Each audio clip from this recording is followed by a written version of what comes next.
Assalamu алейкум, мекендештер, кандайсыздар? Биз бүгүн Бишкек шаарындагы Советский Московский көчөсүнө келдик.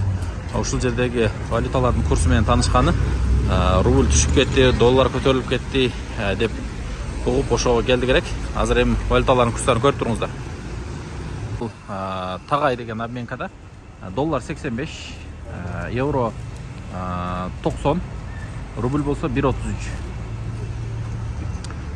Кийинкиси көрүп алыңыздар. Бонус обменкадагы курс валюталар. Негизи бүгүн 6 декабрга карата курстар ушундай. Бардыгында эле окшош экен.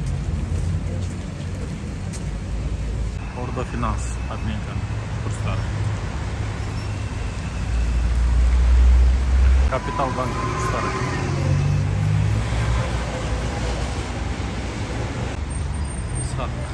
Акча алмаштыруу жайы курстары. Даймонд акча алмаштыруу жайы курстары.